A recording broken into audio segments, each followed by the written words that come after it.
We should be live. Let me just tighten this microphone up. Hello.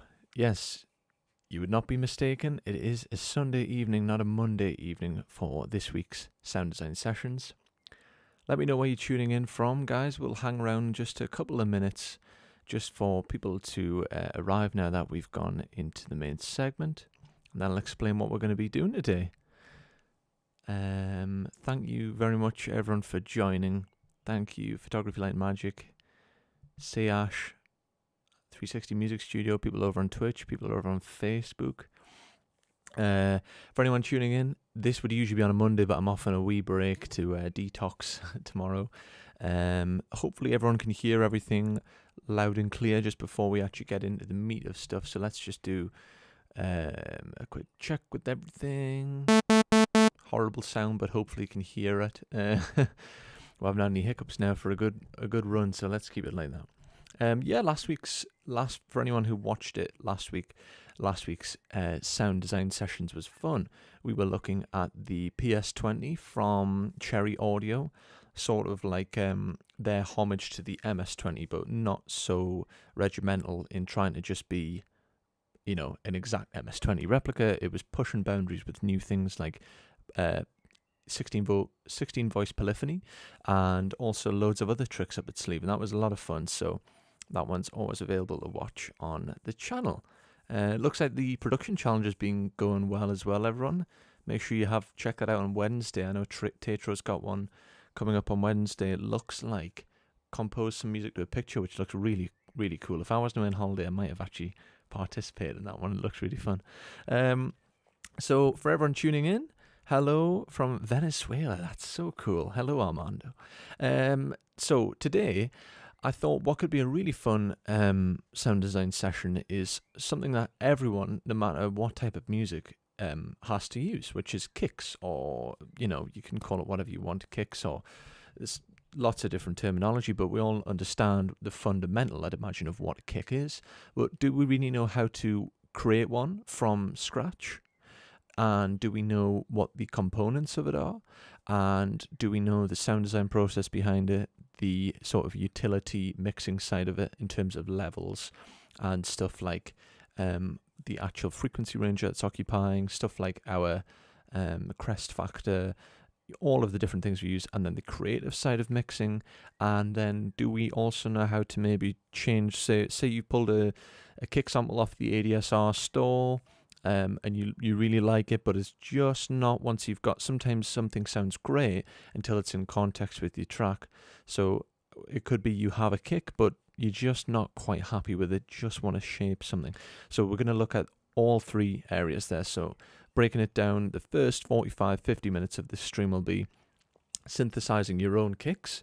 So we will be looking at how you can make, literally from the ground up, create your own kicks using two things. We're going to use Serum because, let's face it, everyone's familiar with it, and anything that you can do in Serum, you can do in Pigments or Vital or Massive, etc. I would show all of them, but it is a 1 hour stream at the end of the day.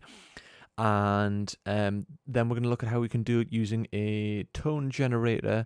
And as you can see, I'm using Studio One, but for anyone using Ableton Live, I do recall you can create the same method using the MS2 filter. In the Ableton filter, you can select the MS2, which is actually, funny enough, based on the MS20 self-oscillating resonance filter, what we looked at last week. And then it will create an actual sine wave based on the frequency that you selected. But we're using Studio One, and all of this will apply in Logic and Ableton. Just pick whatever tool you want to use. But probably, again, the most powerful thing for creating your own kicks would be probably Serum or Pigments, because we can do we can stack like an oscillator, and then we have a lot of control over that oscillator in terms of the envelopes and the LFOs, and then we even have the noise oscillator, which again we're going to look at. We did a little bit on this sort of, not kicks, but we looked at organic sound design within Serum about 2 weeks ago, if my memory's not wrong, which was tons of fun, and we looked at how we could use that noise oscillator as well. So cool. now that we've got through the explanation, looks like we've got a good number of people here to get rolling. If you do have any questions, please feel free to leave them in the comments section, either on YouTube, Twitch, Facebook, wherever you're tuning in from. And as usual, hit the like button and follow us, and hit the bell icon as well if you want to be notified when we go live for these streams and new videos get uploaded. So my name is Brent March. I'm usually here on a Monday, but I'm doing it this Sunday as I'm going away on a little holiday next week, and it's a pleasure to be here showing you kicks in depth today. So let's get into it with that. I'll probably need glasses, otherwise this could end up sounding really, really bad. Okay. So yeah, as previously stated, I'm doing this in Studio One, but all of this can apply to whatever DAW you're working in and whatever software you're working in. So without further ado, get going, guys. Anything you want to, any questions, let us know. We do have a monitor in the chat today as well who can answer you while I'm working, but I will check out the comment section towards the end. So Serum. I think that we could start off with Serum and then have a look at the tone generator side of things, or just talking about using basically like a filter or a self-oscillating thing. I'm just checking the stream. Actually, it looks like my camera's slightly... Oh, no, sorry. It's just the software. Yeah, so Serum. Let me load her up. Back onto this screen, please. So I think most people are quite familiar with Serum. You know, we've done a couple of episodes on it now, and basically what we're going to do is look at the fundamentals of what a kick is basically inside of Serum, but also just in general. A good way to figure out how a kick is constructed is actually to just pull one up from somewhere. So if I just collapse this down and go into my ADSR sample manager, and I'm going to search for a kick. I'm pulling something completely random here, mind. I mean, they're all good examples. I'll just pick one that sort of illustrates my point. To be honest, they're all the same thing. These are kind of cool because they've got a nice bit of punch to them. So let's get rid of that now. We don't need that anymore. So if we zoom in on said kick, so this is from the Tranquility pack, I believe. I think I used this a while back. So actually, this is a good example in many ways because, number one, what we're looking at basically with a kick drum in its most traditional form is just a sine wave.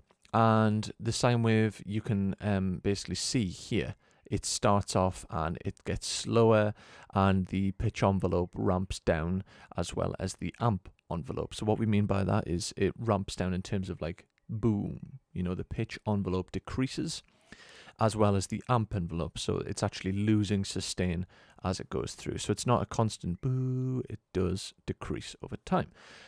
So we can also see this is not the purest sine wave, but that is not a bad thing at all because this has a good example of basically it's got lots of different harmonics on it, and it's sort of a little bit like bit crushing actually when I'm looking at it here. Bit crushing or wave folding, depending on how you look at it. But really, in its purest form, it's a sine wave. So that's all I wanted to show you is just if you look at any kick drum, 99.9% of the time it's going to be a sine wave unless it's some crazy undiscovered version of music that I don't know of. So let's with that information, let's go back into Serum. And basically what we're going to do is I'm going to go into the analog wave shapes and pick the analog BD sine wave. So literally what I was just showing you in that waveform there is that we need a sine wave in order to create these kicks. So if we have a listen to this, this will sound not kick-like whatsoever. So we have to subtract away from it and build on it. So let's have a listen. I'm sure everyone's heard this before. Like the most basic patch you can have. So what we want to do is a couple of things. We want to basically shape the way this, the main thing is the actual envelope. So the ADSR is the main thing that is going to decide the shape of this sine wave and how it functions as a kick drum. And then we're going to bring in some things from the noise oscillator, and I'm also going to look at some of the more in-depth controls in Matrix. And I didn't know this until fairly recently. In the global tab, if your PC can take it, put it into 4x mode for your oscillator settings, because you want the oscillator to be at the highest possible sample rate it can be when we are, because we're going to render these kicks and resample them basically. So you want to just try and get the best you can possibly get in terms of quality. Same with your plugins. If you can run them in oversampling, that'll be good as well, but we'll explain all that nearer the time. So nothing will have changed there. So what I'm going to do is I'm going to start shaping my ADSR. Before I do that, I'm going to tune this down because kick drums aren't typically that high in pitch. So let's go down 2 octaves. Okay, it's a little bit closer to a kick drum, but obviously no, it's still got none of the shape whatsoever. So tuning it down, there's the first thing you want to do. Now if we go down to envelope 1, and in Serum, envelope 1 is your global ADSR. This is your main actual ADSR. What I'm going to do is I'm going to start to shape this. So one thing we don't need whatsoever is we just don't need sustain, because we're going to control this with the hold and the decay amount. So we've brought it to negative infinity there. So literally just bring your sustain all the way back. Not a great deal of change there, maybe a little bit. And let's bring our hold up, and this will push the waveform, well, it'll push the actual shape of the envelope out a little bit. So let's just do somewhere between 300 and 400. We'll constantly go back and tweak and change all of these things, but let's hear. Okay. We're getting a little bit of click. You'll have to be wearing good headphones for this, by the way, but it's a little bit of click, but not the type of click you want. It's basically the attack. If it starts off, you get a bit of a nasty click. So let's just bring our attack up to around 2. There we go, it's gone. Same thing with the release. So you need to have a bit of a release, otherwise you're going to get more of that clicking issue. And now the last thing I'm going to do, our last control that we haven't touched, is our decay. So let's just bring our decay back.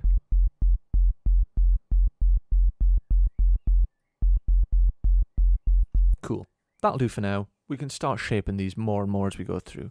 The next thing we want to do is we want to add some sort of resonance to this. And you could maybe use a filter and literally just add resonance. That's one way to do it, I suppose. Let me just bring the cutoff all the way up. And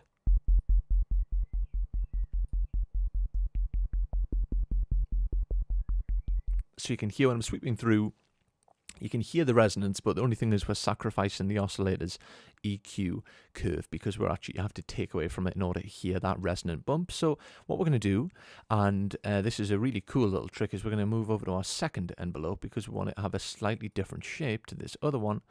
And same thing, I'm going to bring my sustain all the way down, and actually I'll do it on, don't forget that you can always touch these as well in the actual vector graph. If I've used the right word, I can't quite remember. And what we're going to do is, that'll do for now. Again, like I said, we can always go back and shape these slightly. This one is actually going to be used to modulate something. So this is not shaping the sound of this oscillator. By the way, if anyone is slightly confused with any of this terminology like oscillators and ADSR, it might be worth looking on the channel where there's literally hundreds of videos on this topic. We did do one a little while ago. It was actually the Pigments launch, which is very sort of similar to Serum in a way. And it was just showing you basically what all of the basic functions of synthesis mean. So if this is a little bit going over your head already, that's totally fine. You can go back and figure these things out, and then this stream will always be on the channel. So let's continue with what we had. So what I'm going to do is I'm going to use envelope 2 to actually modulate this CRS. Basically, this is the coarse tuning of this actual oscillator, this wavetable. That's another thing, by the way, is if you click on the waveform, you can go into 3D mode. You don't need that if it's just one pure shape, and it's not, when you scan through, it doesn't really change anything. So envelope 2 to coarse. Now this will, it's starting to give more resonance straight away. So as you can hear, without that, we'd really lose quite a bit of that resonance bump, and that's what we need for these kicks, is some form of attack and body. So if I remove it, this is what we had. Very subby, which is great, but if the best way to think about your kicks is in 3 different EQ curves. So you have your sub, your body, and then rather than referring them as low, mid, and high, you have your sub, your body, and then your top one is like your click. And you can really get creative with the click and use, you know, a whole range of things, like honestly tapping a pencil on, I don't know if anyone likes the artist BT, but I know he talked about using a pencil on like a wooden surface as a click, and that sounded phenomenal. So there's no right or wrong here. You can get really creative with it, which is the best thing about sound design. So anyway, dragging that back onto our coarse tune value, we can hear we're starting to get boo, boo, boo, which is great. We're starting to get that resonance bump. The only thing is, it's modulating the coarse tune left and right, so it's going boo. We want it to just go one way in terms of its pitch range. So what I'll do is, you can do this either in the matrix or you can do it with a shortcut. Hold Shift and Alt, and now it's only going to go forwards in terms of the pitch. You can also do it here. Yeah, type. See here? It was going both ways before. What we want is just one direction. Like that. So here it goes, boom. Great, that's good. And now we can control the amount here or in the matrix. This will sound way over the top, but just to illustrate my point.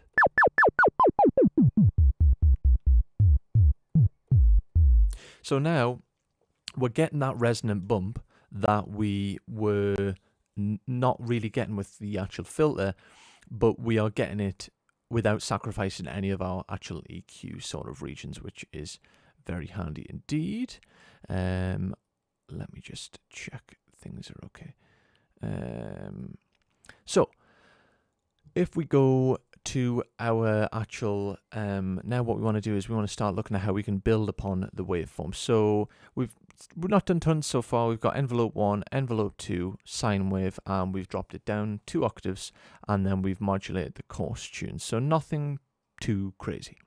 What I want to start doing now is get a little bit more creative and bring in that noise oscillator. And what's really nice about Serum is it comes with this section, attacks, kick. We can just go through these, and what you want to do is have a listen to what it sounds like. Now, it sounds really weird, almost like out of phase. And what we want to do is we want to put it in one-shot mode. Now we can hear it more. Let's bring the level up. That's going to give with a kick that we're interested in. Just go through and pick one to taste. So at this point, none of this is technical. It's more, you know, with a lot of things, it's more like taste. Bring the level up just so I can hear it more.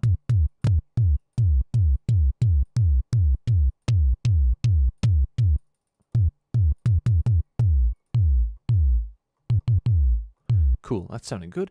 I'm just going to back off on the decay of envelope 2. The reason for that is, you know, I said I constantly go back and change the envelope actual shape is because I hadn't changed the decay since I had modulated the coarse tune, and it means that that note, the boom, obviously, like I was showing you with the sample from the ADSR sample manager, the sine wave gets, the pitch value decreases for the sine wave, but if you have it at a long decay, that's not really a kick drum, is it? It depends on what you're into, but I'll just bring your decay right back. And then mess around with your decay and your coarse tune value. You can do that here as well in the matrix.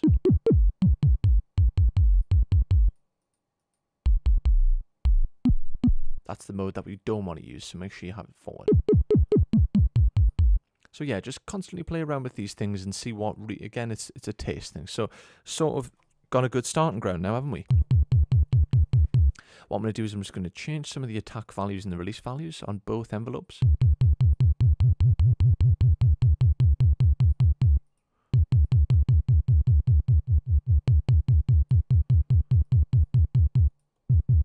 So the click is sounding good. The nice thing about making your own kicks, by the way, is the biggest things seem to be surrounding production and sound design at the minute is tuning your kicks. I don't know if anyone watches any Deadmau5 sort of stuff or streams, but he didn't seem too interested in the topic of tuning your kicks. Because at the end of the day, I suppose he's got a good point. A kick is a kick, isn't it? It's like, it's not a bass sound really, depending on your use scenario and the type of music you're creating. But what is nice is knowing that things are all in tune if it's a certain type of music, especially if you're going to have 808s and kicks like colliding. So at least this way, you know, your kicks are actually what they're mapped to, you know? So this is almost, that would take us down the 808 road. So let's stick where we are down here. That sounds good. I think I'm just not completely happy with that noise oscillator. That's more like it. So remember in my head 19.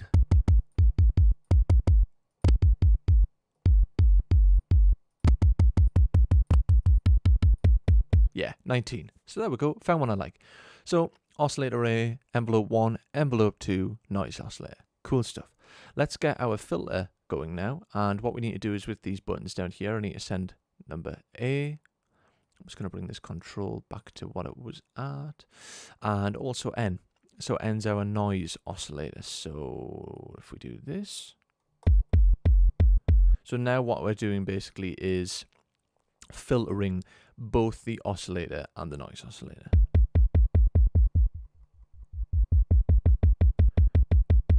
Now you could do this in post, you know, you could use different effects later on.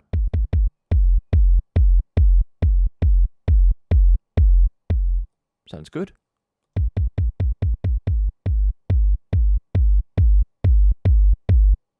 I'm just boosting the drive there, and you can do some similar stuff with the actual fat filter, which will just beast up the filter shape.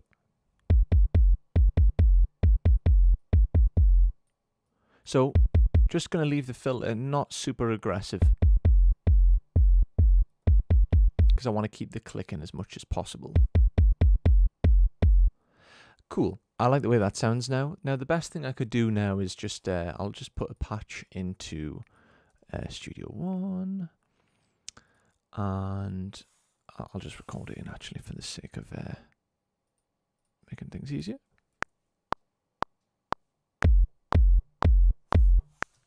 Okay, quantize that and bring it back and loop that section. And now that is our kick drum that we created from scratch. And we've got double click going on because we have the metronome. Sounds pretty good. Sounds pretty good actually, yeah, not bad. So there we go. That's how you create, literally in every sense of what I'm going to show you today, that's how you create a kick drum, is you have a sine wave, and then we just we're adding things in terms of that, you know, you got the sub, you've got your body, and you've got your click. So we can continue to build on this. Now we're going to do the same thing with the tone generator side of things in a second, but what I'm going to show you now is how we can continue to shape this in terms of a utility approach with plugins, as well as a creative sort of approach as well. So one of the things that basically this is lacking, if I was to send this off, it sounds good, but it's lacking basically some EQ beef, it's lacking some distortion and harmonics, and it's also lacking in some compression. There's a lot of things we can do to it to make it even nicer. And one thing that I like to do is, let's bounce this to audio. Here's our actual waveform. The reason I like to do this is basically I'm resampling here. So what I've done is I have bounced the kick drum that I made in Serum just to an audio file.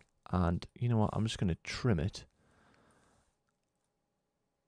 And I'll do stuff like that later, because I've got a tool I want to show you, which will basically beefing up the sound of, well, not beefing up, but shape it more. It's really cool for those people who have kicks they already like, but they want to shape them differently.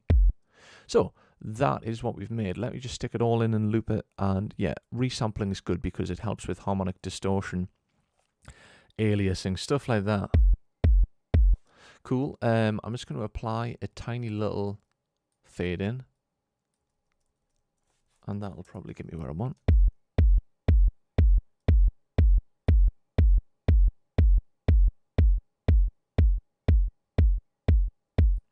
Cool, so there's our completely synthesized kick that we've made ourselves. Now what we can do is we can continue to shape this. So my favorite thing would be Pro Q3. Now you can do this with multiple, you know, it doesn't have to be with Pro Q3, you can do this with any EQ, to be honest.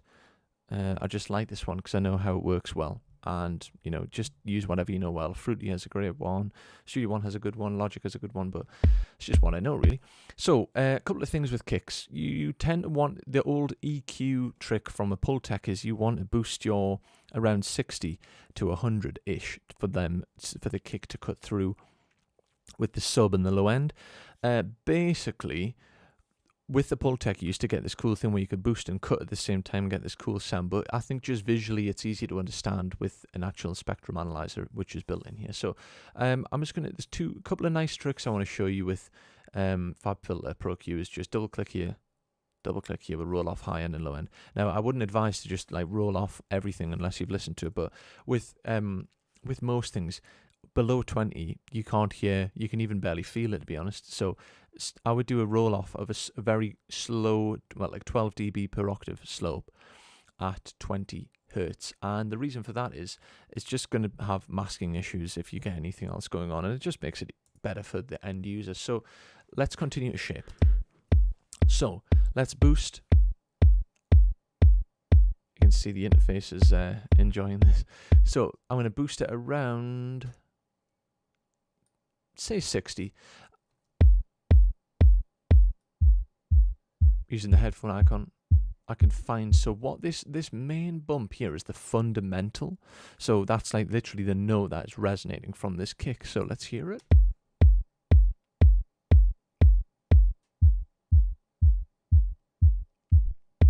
Cool. It looks a lot, by the way, but I've only got this on 12 dB mode, so it's literally just boosting it by 3 to 4 dB, not a ton. Now, where you get a lot of your muddiness with your kick is in sort of, and these are all just guidelines, remember, it depends on your source material, sort of between 100 to 300, it's hard to say, but let's start cutting.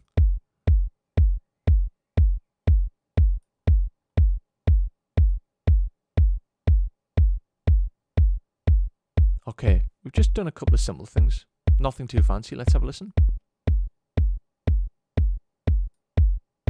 Yeah, it's got more beef to it. Much, much better. And let's do another thing, which is basically bring out the click. So the noise oscillator. Be around 3 to 5K, which is where presence lies.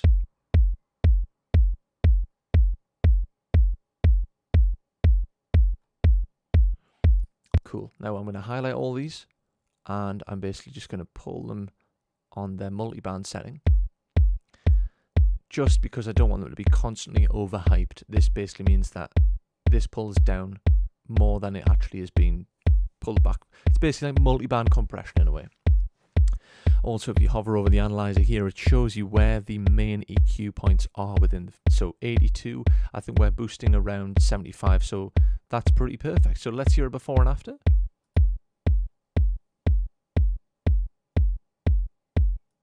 And there's after.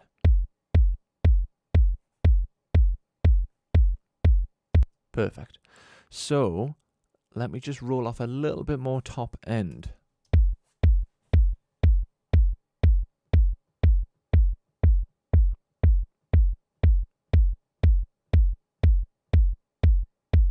So we don't want to roll off too much, and again, keep it a pretty, not a steep slope, because you will lose more the steeper the slope. That's pretty good there then. Much better, much, much better. Okay, next up, I want to add some saturation, which is fundamental to improving the crest factor. Isotope do this really cool plugin called Tonal Balance. I think it comes with Ozone 9. So basically, what this does is it shows you, depending on the genre that you select, it's more for actually finishing your mix. It'll tell you where you are within the EQ curves. This isn't a perfect example because it's meant to be, you know, lots of different channels sung together on the mix bus.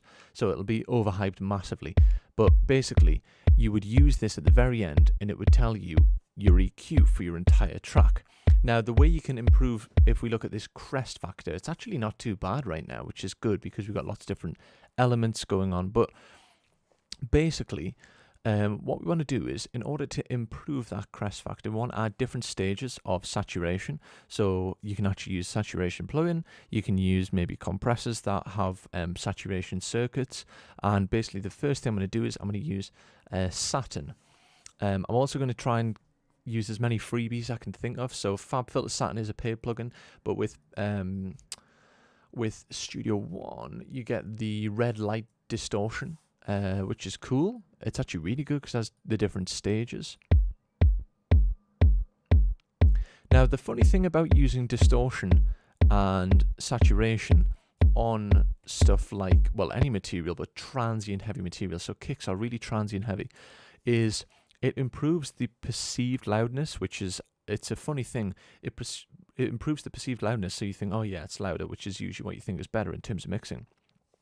But the funny thing is the actual level has gone down if you look at the meter here, which is great because you want to buy yourself as much headroom as possible. That's why, you know, gain staging is important, using saturation is important, using different types of compression. So let's have a look at before and after. This is before. Looks at our peak. We're sort of -6. Let's put the distortion on. Feels louder, doesn't it? Now we're at like -10. So really good one there, free. There's tons and tons of free saturation plugins. I can't think of enough off my head, to be honest, but there's absolutely loads. My favorite one is FabFilter Saturn. I really like this one because you can use it in multi-band way. Basically, I can split different bands up and how I can distort and saturate them. So what I'll do is I'll get rid of all these and just use one for the time being. And you can use different types of distortion here. Gentle saturation is nice. You'll notice a difference. So what's happening there is that's sort of like hard clipping. But basically, that's took it down massively. You get more perceived loudness, but we've lost a lot of low end. So we don't want to use that. Let's just stick with like a warm tube. And again, we're beefing up our audio signal, which is great for the crest factor. It's at the same level, more or less. I'm going to go really hard on this and then back off with my mix control.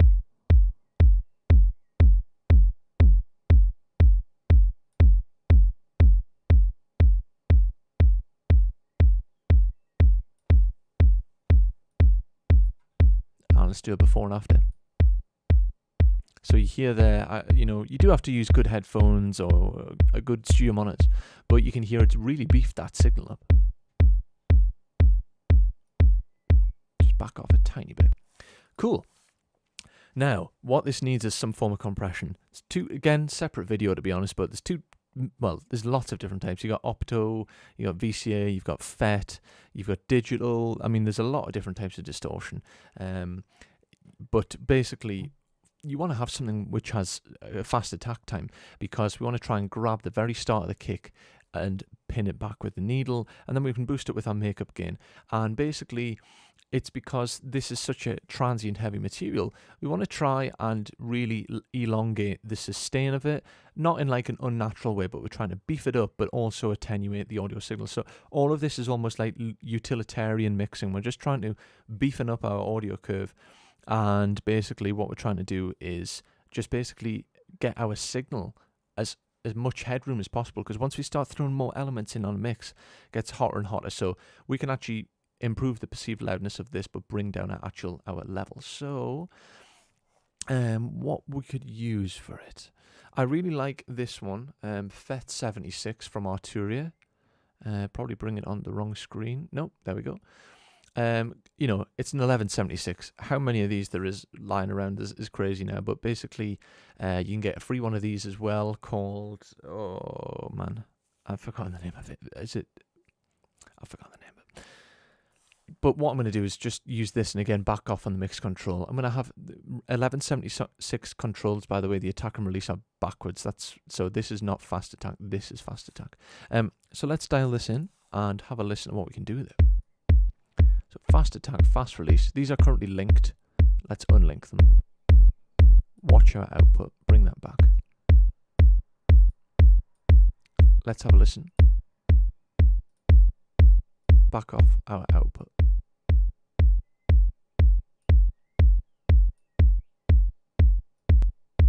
Also very light on CPU. How nice is that? And what I'm going to do is I'm just going to, again, bit like the Saturn, drive it more. -3, -5, that's cool. Now, again, this is we're treating this in a utility way, but I see someone talking about you don't want a fast attack so you can preserve the transient. That's completely true. Yeah, absolutely. Again, that is a personal thing, though. It really depends. Do you want it's a sound design thing. So do you want a kick that is like more clicky? So if you have a kick that's got more like click to it, you basically would have a slower attack time. So you are letting the very start of the transient come through. Whereas what we want here, just because I want to basically have a beefier sound where I get more sustain, is have the fastest attack possible and maybe just play around with the release. But we could also do exactly like you're saying there, Troy. And what we could do is we could have a slow attack, let the signal come in, and that wouldn't have any, issues down the line, but it would affect maybe the length of it. It just depends on what you want to create, really. But it's a very good point. So let's hear a little before and after. We're definitely getting more length on that, and we'll build it. I'll print this afterwards, and we'll see the difference as well. We're probably buying ourselves about a dB of headroom as well. Another cool one you could use here is, no, all my gear's not Arturia based. I just think it's really good. It's really affordable compared to some other companies as well. Like it's great. You could use a VCA compressor, SSL stereo comp or something would be really nice. Let me have a look. SSL comp stereo, that's a nice one. So let's get rid of the comp vet. Just to show you your options here, VCAs are basically VCAs are just as I think they're faster than FET, which is why people like them on the mix bus for the glue and that natural sound. So let's have a look at what we can do with this one. I'm really going to pull threshold back, and let's try and do what Troy Hall was talking about and try and preserve the opposite to the FET side. Let's do preserve the click. So slower attack and faster release. Now we can hear the click more already. We're still getting a beefy signal. If you press analog mode on here, it changes the circuit basically, and it gives it more distortion, which is what we want. We want to improve our actual crest factor. You can hear the click there. It's nice. This is why different types of compression are cool. What I'm going to do is going to pull the threshold right back.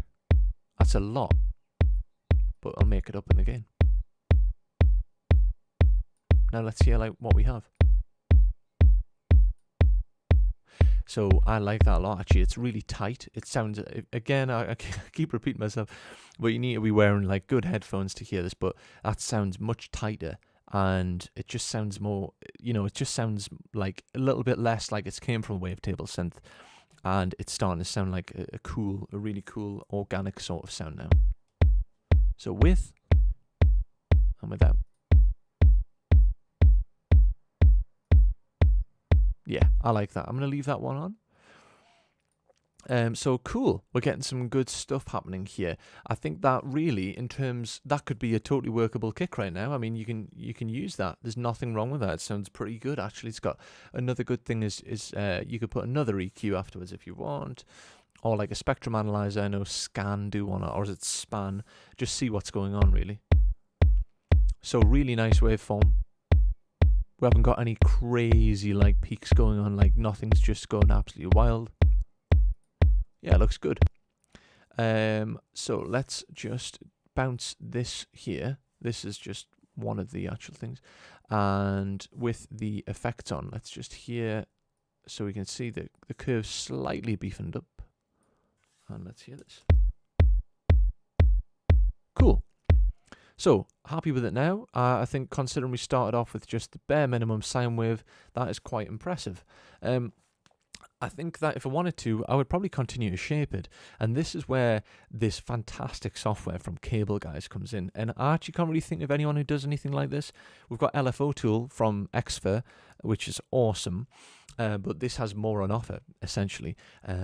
Shaper Box, it's called. Shaper Box 2. That's it there. This is really, really cool. We're not going to touch anything like time or pan or width. The crush could be kind of cool, to be honest. But we're going to look at the volume one. And we have a couple of basically go-tos on the bottom. But if we just select volume, this used to be its own standalone plugin, I believe, like Volume Shaper, but now it's in the Shaper Box. But same thing. What we can do here is we can take control of the overall, yes, that's it, by the way, Fetish from Analog Obsession Musica, thank you. That's the free 1176 that I couldn't think of. I do have it though, but yeah, it's killer. There's Pulsar Smasher, another one coming to mind.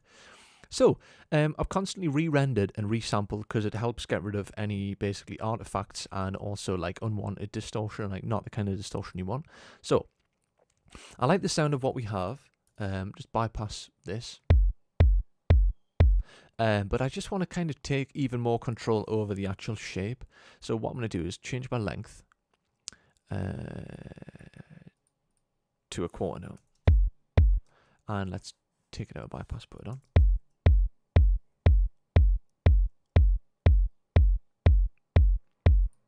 That's on 1/4 triple.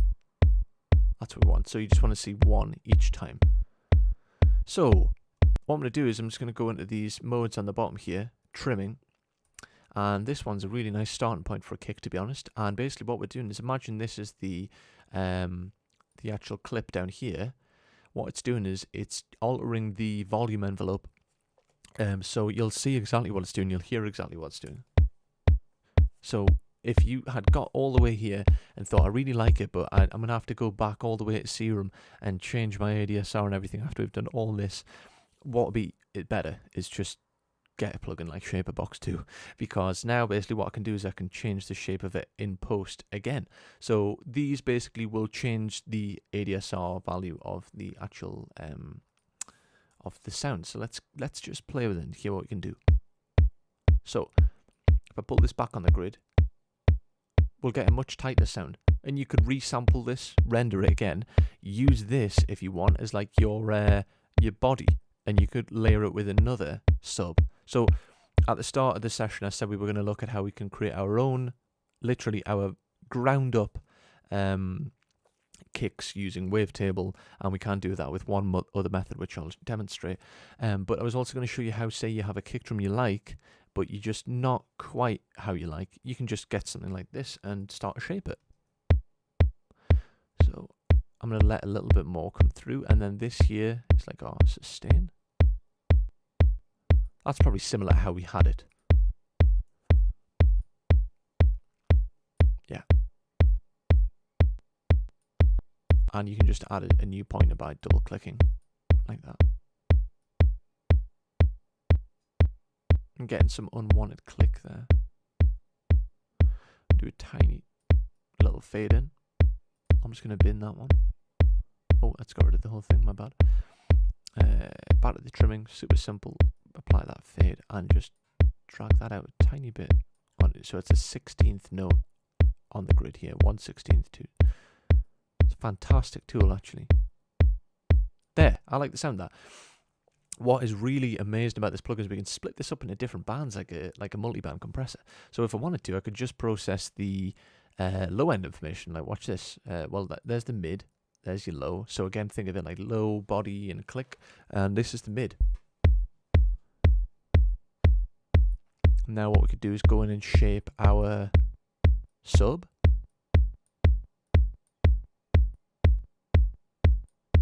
Maybe make the sub the tighter part. I can hear a lot of the click, which is probably happening in the high end. And you can pull the bands.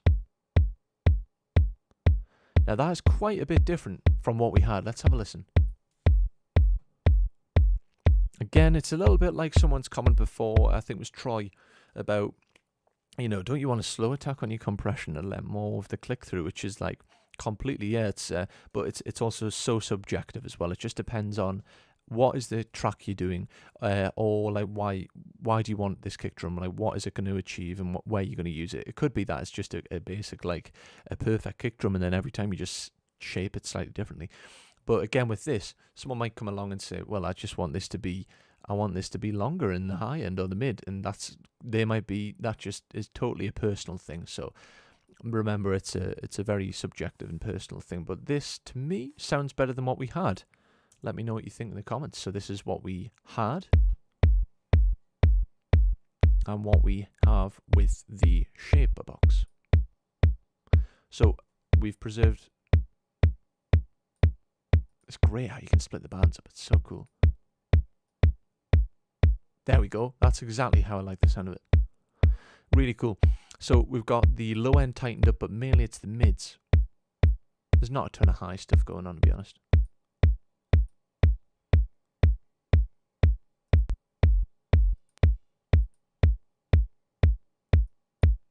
I just keep tweaking it.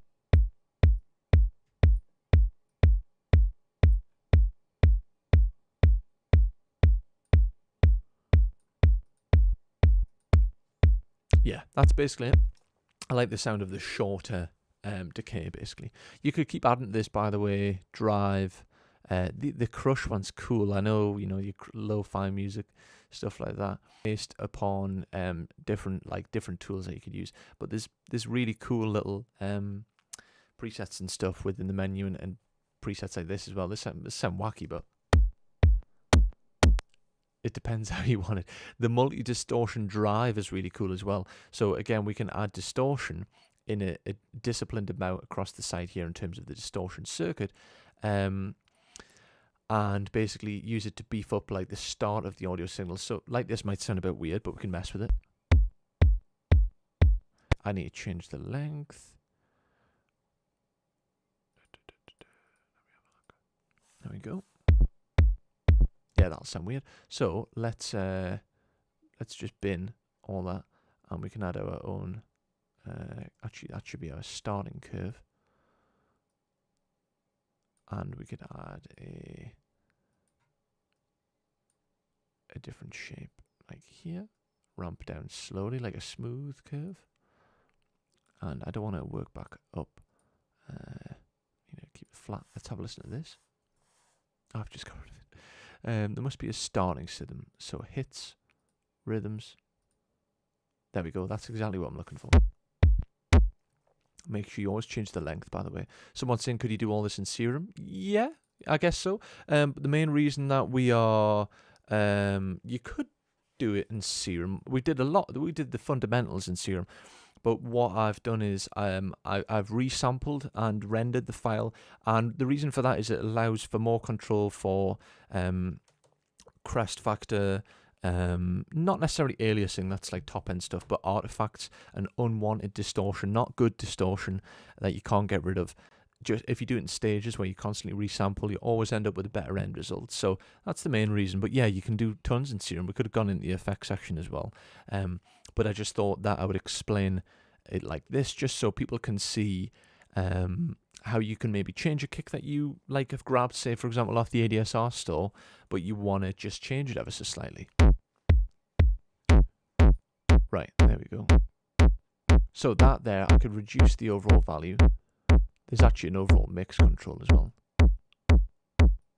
And split it into bands again. Now, overall, that's cool. This is the overall drive as well. Oh, soft clip mode's really cool. No worries, Carfar. I'm pleased I could help you understand that. Well, just explain it. So these are cool difference. So soft clip is slightly different to hard clipping, which is more like full-on distortion. Again, one thing I really like to do is really over-egg stuff and then back it off on the mix control. Master mix here is for all of your different channels.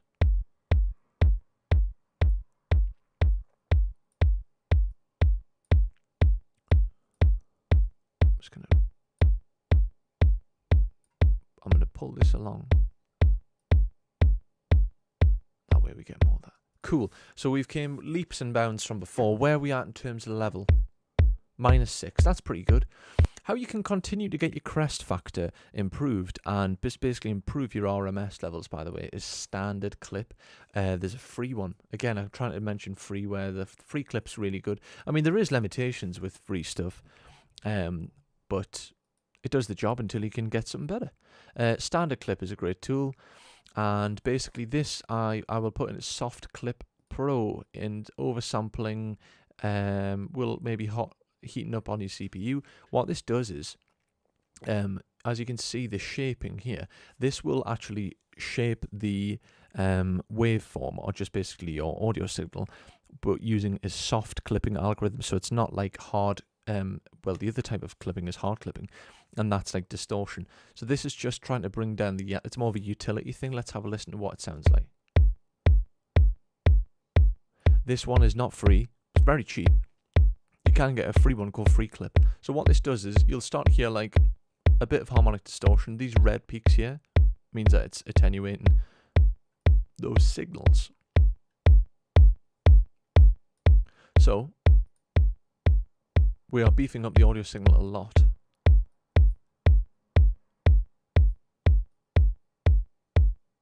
Now what's crazy about using a clipper for your, well, kick drums, but other stuff as well, is I just keep coming back to this thing of try and get as much dynamic, like, you know, get good dynamics and good dynamic range. But with a kick drum, really, it's just like, it's one shot transient heavy material. If we look at before, look at the level here on the side.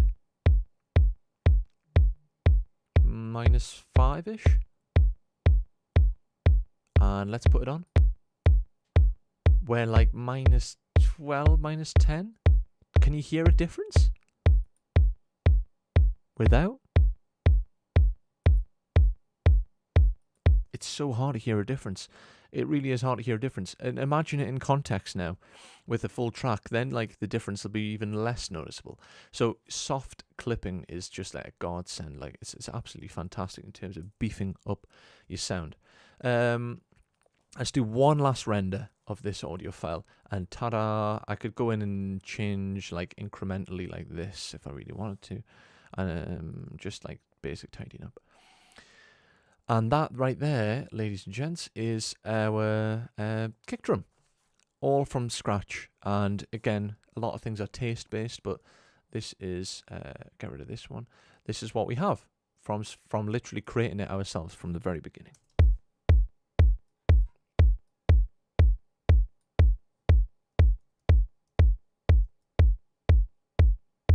Yes, standard clip's not free. It is really, really good value though. I know Ian Kirkpatrick, who produces stuff for Dua Lipa, swears by it. But free clip's free. Yeah, I mean I guess that's why they call it free clip now. I'm thinking about it. Yeah, free clip's good. It's really good. Obviously a little bit less optionality, but really good. But by the way, if you're going to use you can achieve a similar result using the soft clipping parameter in here. It's just I'm slightly more familiar with standard clip, to be honest. But there we go. That sounds great. Liking that a lot. It's beefy. It's got a lot of low end. It's got a lot of body,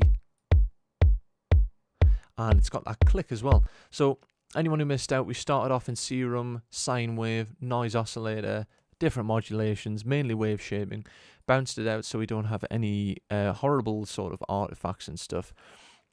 And it improves our overall crest factor. Again, if you missed all these and this terminology I'm using, just go back and start the stream or watch it again whenever you want to. By the way, if anyone new tuning in here, these are usually on a Monday night, so this is just a one-off / trial on a Sunday. So these are usually on a Monday, so if you want to be notified, hit the bell icon. And continuing on from there, we resampled, we applied some EQ, we applied some saturation, and we used some compression. Then down here, we've just used that Cable Guys shaper box, used the volume shaper and the drive shaper, and the overall result is this here, which is literally our own click from start. Yeah, Diablo is also a soft clipper.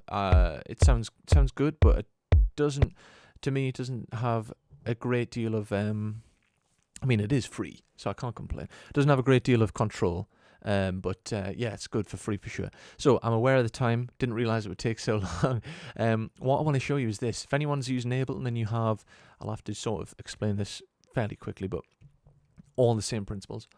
Anyone using Ableton, I'm not entirely sure for Logic, and I'm sure there's a tool, and Ableton has this I don't think it's autofiller, I think it's one of the EQs. No, change your resonance or your EQ mode to an MS2. It's an old type of synthesizer, and I think it'll self-resonate if you put the resonance to max and use, pick an EQ region. We can do this in Studio One, if we just mute this, using the tone generator. So tone generator is this, and we have sine wave, and it's basically like a really simple version of the oscillator view.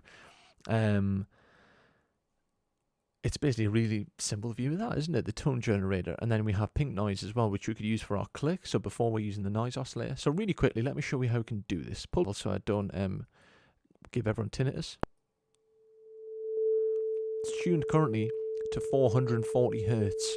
It's not really kick realm, is it? let's just go for, yeah, 60's always, 60 to 100, anywhere like that's a good starting point. Bit of a nightmare, by the way, in Studio One, in terms of learning how do you record this in. You can't record it in like this.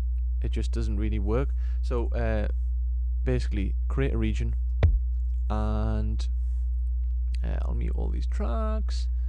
What I'll do is transform to rendered audio, and it'll basically render out the waveform.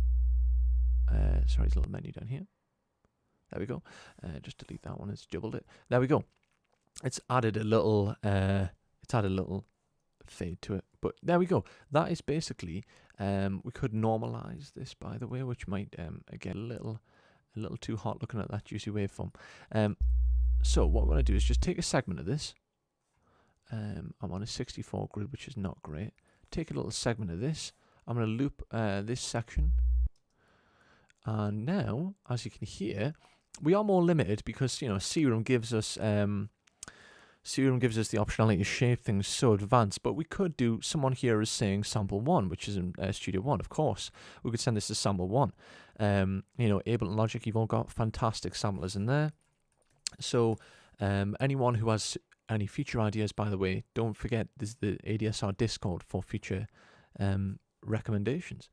Okay, send this to a new sample 1, and basically this is a way that we can sort of like a free version that comes with Studio One shape our waveform. I will normalize it and maybe trim it. I'll leave it at the current size it is, to be honest. Bring the gain down, and now what I can do is it'll sound a little bit resonant. You can do it like this, or you can literally just do it in the timeline there. So there we go. What we can do is we can change the filter envelope.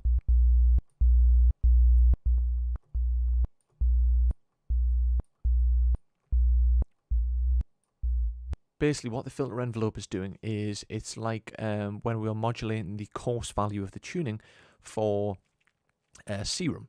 The amp envelope is our global values, so this is where we would do stuff like the first ADSR and Serum. So we want to have a short sustain.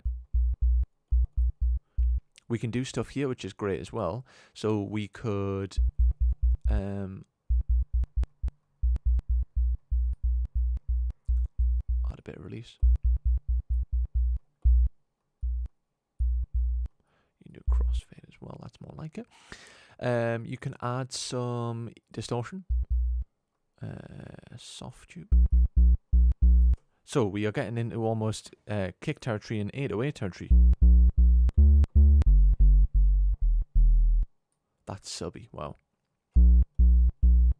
So that's what distortion can do. Let's use transistor, and then we could even EQ here. It's a little bit, it's a little bit poppy actually. It's not the nicest EQ, but you could do it that way. Just resample it again into a sampler. You can do stuff here as well. So apply all your fades just like this, and let's hear roughly what we have.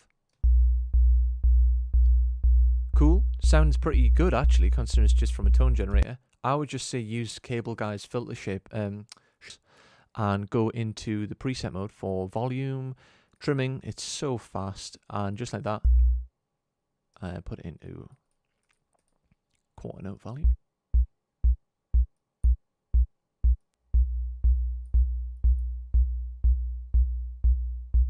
And if you want to shorten it, well, you could just pull that waveform all the way up until we add our noise. There's a compressor on the side there as well.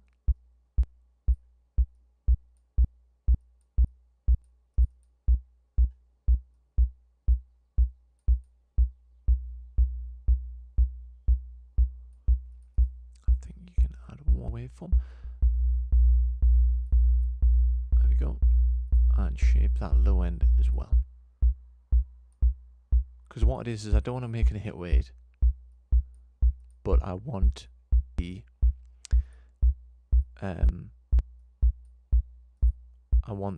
what do you call it, the sub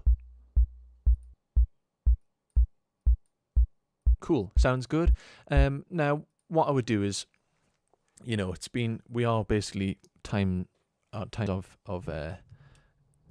7 o'clock. Wow, it depends on where you are in the world. I could just basically now continue to do what I did previously, guys. So add my sort of EQ, bit of harmonics, bit of compression, improve our crest factor, and improve our overall, you know, just our dynamic range for our stuff, resample it and so on. But what I could do now, by the way, is just get another tone generator. Where is effects? I'm in the wrong place, aren't I? Vendor. I'm just going to use that tone generator again. This is what we just used before, and I'm just going to use white noise. Render, transform to rendered audio. Okay, and that is done it there, I think. Yeah, it's very hard to see actually. You could normalize it and make it crazy. We just need a segment of it. Trying to do this in a timely manner. I'm just going to now get rid of the end of this, bring it up, and now I will drag the same cable guy shaper box onto here, because I'll have it processed in exactly the same manner. You know, the filter, the shape of the envelopes and stuff. Let's have a listen to this.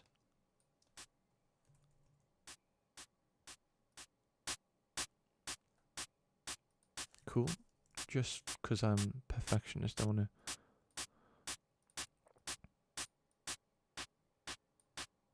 And I might want to make that shorter, but this is what we have with these two.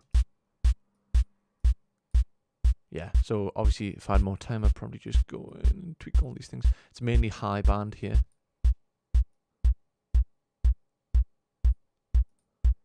A little bit of the mid. Again though, you know, sound design. Go and record a pencil on the sound of, like, literally something like that with your iPhone, and record the sound of that, drop it in, email it yourself, and then you could use that as the click, you know? How cool is that? Put them in mono for phasing. We're getting there. If I had more time, I would just, you know, just to quickly explain, I would basically render that down. As you can see, we've still got a nice sine wave, which is good. And I would just start to add everything else I did before. It's basically another way of doing what we did in Serum. So as we've seen, we can create our own kick using, well, anything in terms of a wavetable synth. Just need a sine wave. And we can maybe shape a kick that we might have got from somewhere, bought from somewhere, using stuff like the shape box from Cable Guys, which is awesome. And then don't forget about the utility and creative sound of shaping your kick in terms of distortion, EQ, compression, maybe some form of clipping, and really that is it, guys. I mean, I know I've been explaining that as I go along, but creating a kick drum and making sure that it's your own taste, and then you know what key it's in, is not like mega hard. I mean, it really depends on what you're wanting, but it's cool to know how to create your own. And we could go more in depth with this, but that's really the fundamentals there, and then it's more taste from here. Yeah, we've ran over a bit. It's been so much fun. Thanks for everyone for tuning in. Looks like we've had a really good turnout tonight. For anyone who's enjoyed this, by the way, this is actually rescheduled. It usually happens on a Sunday. So if you enjoyed this, it won't be here tomorrow, but it'll be here the following, which I think is the 31st. I've really enjoyed this. I'll have a quick scan through now. I think I've been trying to keep on top of the comments because I knew this was a hefty one. Mainly people just talking about different forms of compression. No, my gear is not all Arturia based.